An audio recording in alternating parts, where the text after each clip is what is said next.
kireemii ajaa'ibaa kireemii haala akkasitti hojjetame kana jechuudha. Mana keenya keessatti hundumti keenyillee itti fayyadamne akka irraa gargaaramnu akka irraa fayyadamnu isiniin jedha. Hordoftoota jaallatamtoota kabajamtoota kiyya hundumti keessanillee akka itti fayyadamtan na wajjiniin ta'a. Hanga dhumaan na faana ta'a. Walumaan itti fayyadamna na wajjin ta'a.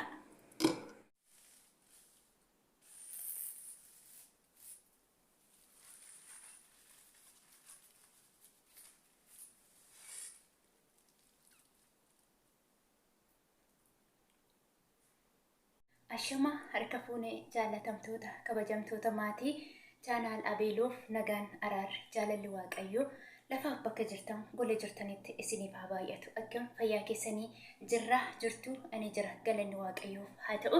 Inni har'a guyyaa kana sa'aatii kana nuuf kenne guyyaa eebbifamaa nu taasise kana maqaa waaqayyoo haa eebbifamu. Akkasumas obboloota amantii biraa taatan nagaan lafaaf bakka jirtanitti isiniif haa baay'atu isiniin jechuun jaalladha. Egaa hordoftoota chaanaalii Abeeloof baga nagaan dhuftan anaa dhufu isiniin jedheen jira. Egaa warri haaraa taatan jechuudha gara chaanaalii kiyyatti dabalamaa sarchii gochuudhaan akkasumas notifiikeeshiniin akka isin bira ga'uuf subscribe godhaa, like godhaa, share godhaa. Warri chaanaala qabdanis share godhaa, warri hin qabne hiriyoota keessanitti share godhaa. Waliin geessisaa wanta fayyadamnu wanta beeknu wanta mana keenya keessatti yeroo hundumaa baasii irraa nu qusachiisa akkaataa karoora itti jiraannu nu barsiisu. Rifeensa keenyallee achumarraan jechuudha waan maqabnu akkaataa itti kunuunsannu isiniif qabadheen dhufeen jira. Hayyee obboloowwan kiyya waan tokko isinitti himuun barbaade asumarraan. Namoonni baay'een rifeensi uumaa rabbiitii jedhu uumaa waaqayyooti jechuutu jira.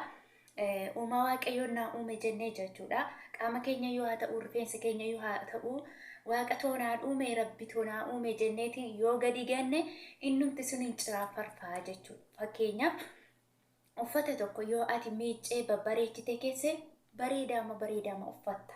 Yoo immoo uffata sana xureessite arras achittuma borus xureessite achi gaggattate uffanni sun akka dafee basabbasullee in ta'a. Akkasumallee uffanni sun bareedullee dhiisuu danda'a. Hayyee rifeensi keenyillee akkasuma jechuudha. Isuma waaqayyo nuu kenne isuma rabbiin nuuf kenne kanammoo mana keenya keessatti haala danda'amuutiin wanta irraa fayyadamnu mana keenya keessatti baasii xiqqishuutiin rifeensa keenya kunuunfanna. Wanti hundi yoo hafe rifeensa keenya nu faana deema. Yeroo ammaas immoo qaalii kan ta'e jechuudha rifeensadha. So kanaaf jennaan mana keenya keessatti egaa rifeensa keenya waan ittiin kunuunsannu pirootinii adda addaa jechuudha. Hanga bishaanii fi shaamboo bichaatiin rifeensa keenya miinyurra yoo maaskii adda addaa pirootinii adda addaa akkuma keessi keenya nyaachuu jaalatu jechuudha. Akkuma fuula keenya dhiqnee kireemii adda addaa dibuu jaalannu rifeensi keenyallee akkas in jaalata jechuudha. Jijjiirama ni argisiisa. Maaliif yoo jettanii dhugaa mataa makiyya irratti argeetiin jechuudha. Anillee yeroon of gate rifeensa kiyyallee kunuunsu dhiise ganama ka'a hojii koo jedha deebi'ee rafa ganama ka'a hojii koo jedha deebi'ee rafa rifeensi kiyya deebi'ee gadi qisaasa'a jechuudha. Dhugaa isaayitiin ani kunuunsuuf saayitiin ani gadi gatu tasayyuu waliin argu jechuudha. Yeroon ani kunuunsu rifeensi kiyyallee bareedaa ta'a, rifeensi kiyyallee dheeraa ta'a, caccabuullee hin dhiisaa akkanuma bubuqqa'uullee hin dhaabbata jechuudha. Yeroon gadi gate immoo ofuma isaa caccaba, ofuma isaa bubuqqa'a. Sababa tokko malee jechuudha. Aanyaa uyyuu haa dhuguyyuu han fe'ee yoo haa ta'u rifeensa keenya baay'ee bubuqqa'a jechuudha. Ispeeshaal kunuunsaa jaallata rifeensa. Kanaaf jennaan mana keenya keessa mana namaa hanga jirtan yeroo kanas baay'een keenya mana namaa keessa jira. Waanuma argattan itti fayyadama. Maaskii bareedaa isiniif qabadheen jira. Kunoo amma jechuudha maaskii kana akkaataa ani itti jedhe haala ani itti fayyadamuun manuma keessan keessaa isinillee akka itti fayyadamtan abdii guddaan qaba. Hordoftoota chaanaalii kiyya na waliin ta'a wajjiniin hejjennaa hundumti keessan na hordofaa turtii gaarii waliin taasifna. Egaa akkuma beekamu jechuudha pirootinii waan anarraa isiniif qopheesseeru jechuudha warreen kanaa. Isaanis maal yoo jettani waanuma mana keessaa argattani waanuma jarri manatti fidani'a. Wanta bittanillee qabdanii ispeeshaal warreen kuni warra nyaataaf mana keessatti fidani'a. Namoonni baay'een hin fiddu jechuudha. Yoo dhibee ishee kana bichaa bittu isheen kun immoo kokonaat ooyilii kana immoo gatiin isaallee akkanuma rakasaadha. Egaa jechuudha wantoota nu barbaachisan isiniin jedhee kunoo as killee lama qopheeffadheera. Killee lamatu jira. asumallee muuzii bilchaataa ta'e muuzii bilcheessitanii bilchaataa isaa lama qopheeffadheen jira. Akkasumas immoo avokaadoo jira jechuudha. Warreen kana waliin haala ani ittiin hojjedhu akkaataa ani ittiin hojjedhu tooraan yoona ilaaltanii yeroo gabaabaa fi guyyaa muraasa gidduutti jechuudha. Jijjiirama guddaa akka agartan abdii guddaa nan qaba jechuudha. Hundumti keessanillee warreen kana biyya kam keessa yoo jiraadha ni argattu jechuudha. Egaa obboleewwan kiyya haaluma kanaanii akkaataa ani itti fayyadamu hundumaatiinuu na ordofaa na wajjiniin ta'a. Akka ani hojjedhutti hojjedhaa isiniin jedha na wajjiniin ta'a jechuudha. Wantoota na barbaachisan kunoo meeshaa ittiin wanti daakkatan ittiin waanuma adda addaa daakkatan jechuudha. Isaan kanatti killee kiyyaa lamaan cabseen itti naqa jechuudha. Killee lamaaniin itti naqadha. Killee kiyyaa lama itti naqaa jechuudha. Erga killee lamaan kiyyaa itti naqee akkasuma muuzii kiyya immoo walumaan quncisneetiin jechuudha. Muuzii bilchaataa itti gochuu qabdu. Muuziin keessan yoo bilchaataa ta'e baay'ee bareedaadha. Egaa muuzii kana asumaan itti naqadha jechuudha. Xixiqqeessaa caccabsaatii itti naqadha. Baay'ee yeroo gabaabaa keessatti jijjiirama guddaa argachuu dandeessu isiniin jedha. Muuzii tokkotti naqee ammallee muuzii biraallee akkasuma itti naqa jechuudha. Ilaala muuzii lamaansaa itti naqadhe.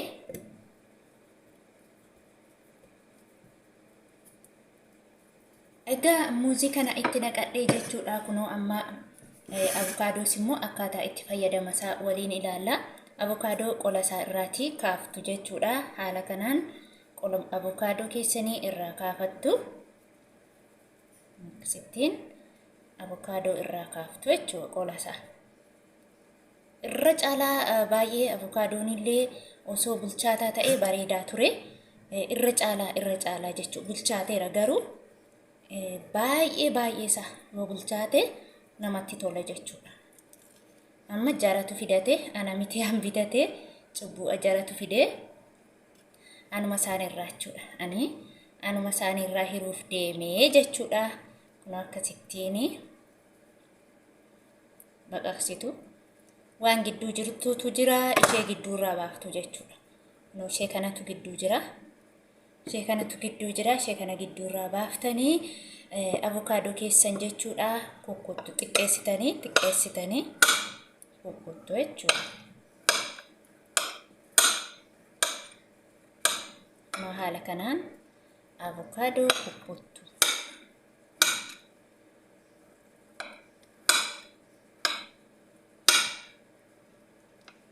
Kunoo akkasittiin jechuudha. Erga kokkottanii akkuma waanuma barbaadan qopheessitanitti akkasitti kokkottu.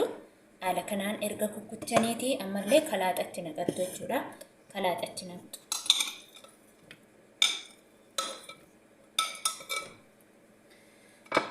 Kunoo amma erga kalaaxatti naqneeti immoo zayita nu barbaachisutu jira. Zayitiin itti naqutu jira. Kaameraa itti isiniif garagalcha.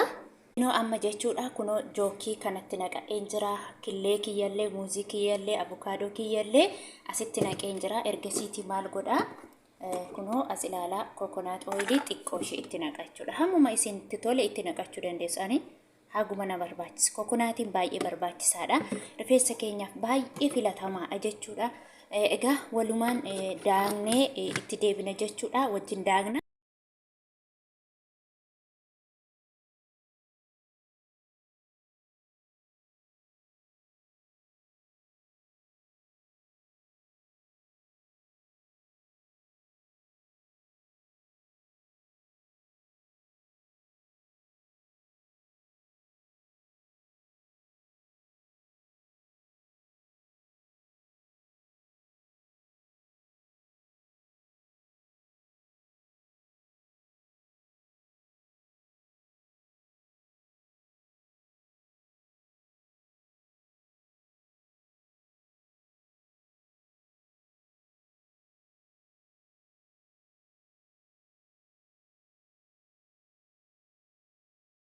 Jechuudha. Kunoo qodaa qulqulluu ta'e jechuudha. Kunoo qodaa qulqulluu qopheeffadheetiin jira.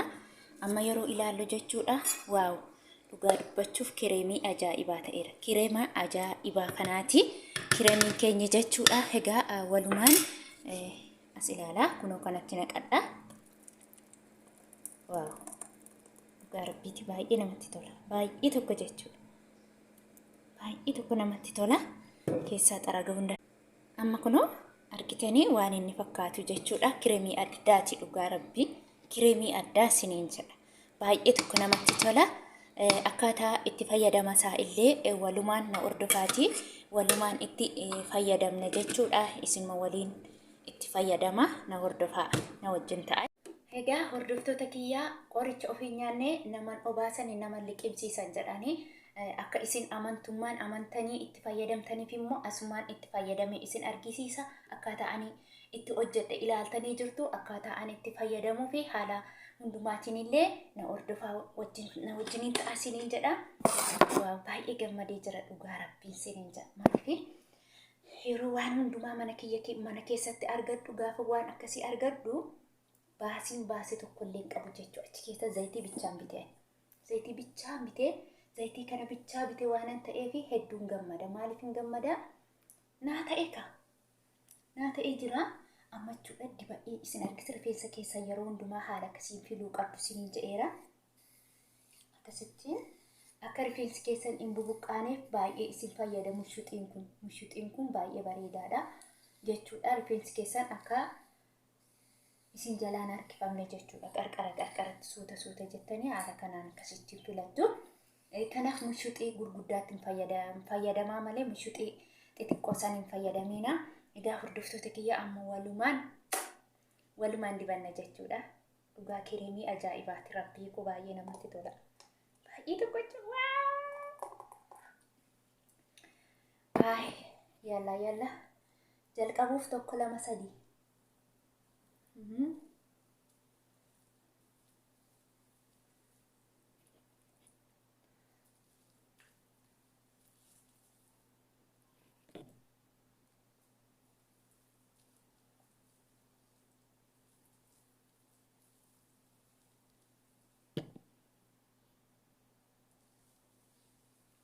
Uffata keessan tarii isin jalaa balleessuu danda'a.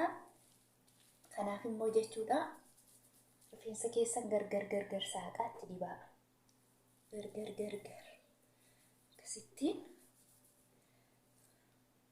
gargar.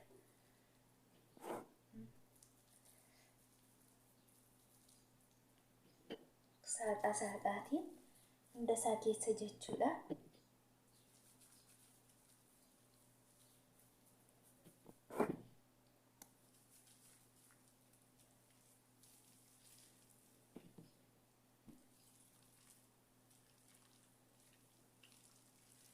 Asumaanuu qabbanni dhufe.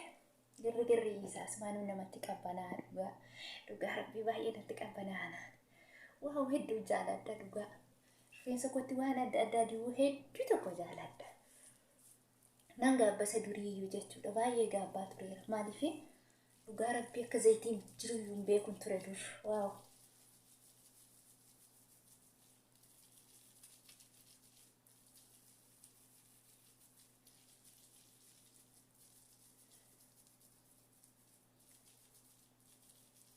Akkasittiin jechuudha tolchitanii masaajii gochuu qabdu. Quba keessan kana galchitanii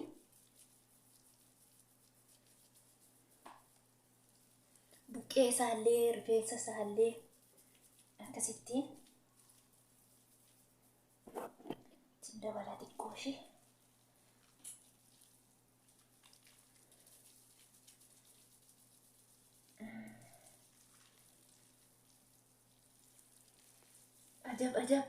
ajab akkatti namatti tola.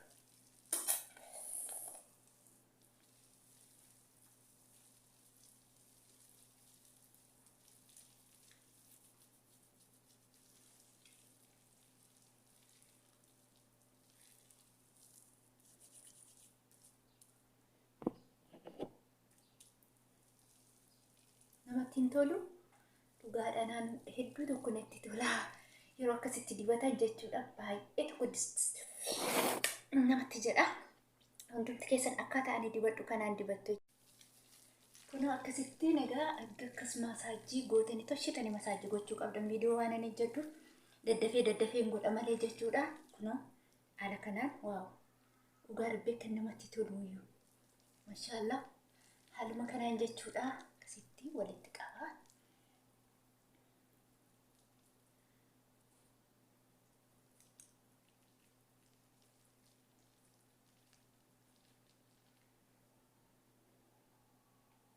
Amma ka haaluma kanaan asiinillee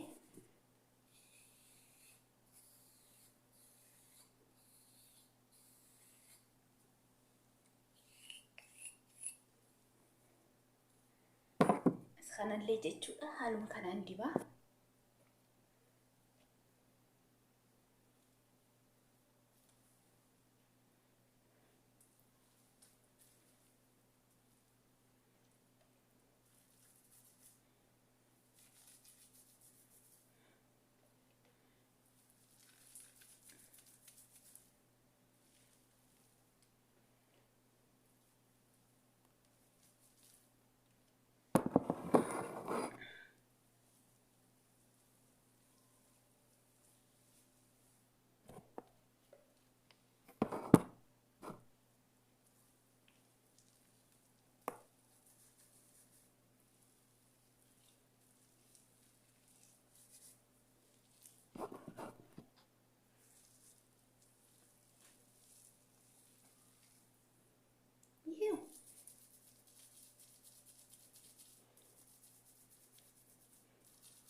Uffanni keessan jechuudha kan uffattanii kilaasirraa baatan ta'uu hin qabu.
Kun argitanii haala kanaan jechuudha. Hunduma isaa akkasittiin dibattanii ana sirratti dhangalaasee jechuudha. Rifeensa keessan waliin gadhiistu jechuudha.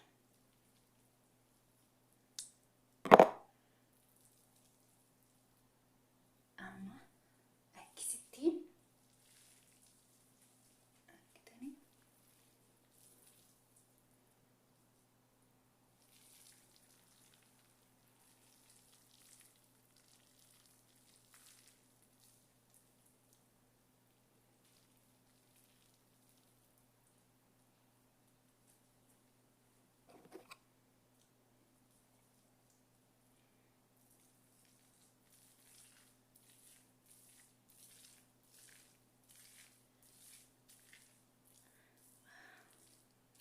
baay'ee qabbanaa'aa dhugaa gooftaa.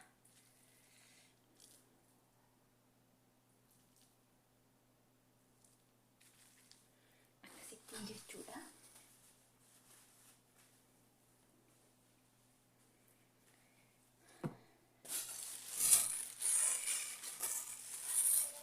Gosa kamiyyuu haa ta'u peestaalii jechuudha.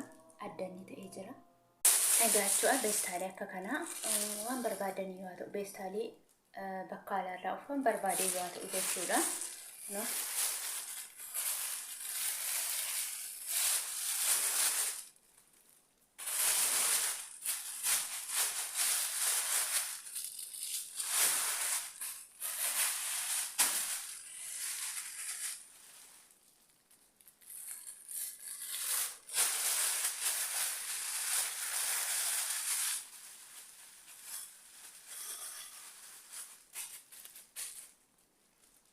akkas gootanii waan qabdan mana keessan keessa jechuudha. Nama shaarbii qaba jechuudha.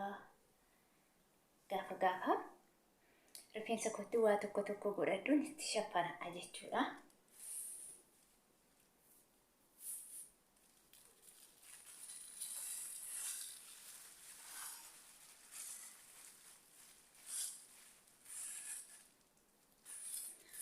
Akkasittiin aramoonni illee nan beekanii jechuudha. Maal akkani godhee tokko illee nan beekanii fuulinsaas badaa miti jechuudha.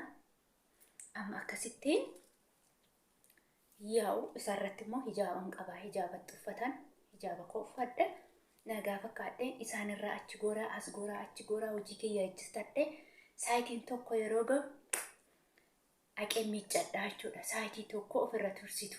Saayitii tokko yeroo ofirratti miiccan immoo viidiyoo waraabuu hin danda'u. Sababiin isaa anamma kutaaboo keessa jira. Gaafan kutaaboo keessaa ba'e immoo kaameraan mana keessa jira waan ta'eef iddoo dhokfamee jiru waan hin beekneef animmoo kan inni jedhu kana ossee waan ta'eef na arguu danda'u. So kanaafiyyuu saayitii tokko ofirra tursitanii shaamboo barbaadan jechuudha. Shaamboo haa ta'u saabunaa haa ta'u wanta rifeensa keessa wajjiniin wal simatu. Isinitti tolee jechuudha. Guyyaan duraa itti miiccattanii guyyaa biraa amma isin tamacha'ee isiniif ta'eera kan ta'e itti miiccachuu dandeessu. Hordoftoota kiyyaa turtiin keessan waan hamma ammaana wajjiniin taatan galatoomaa isiniin jedha. Laayik godhaa, sheer godhaa, sabskiraayib godhaa. Turtii gaarii isiniif haa ta'u isiniin jaaladha. Ciao.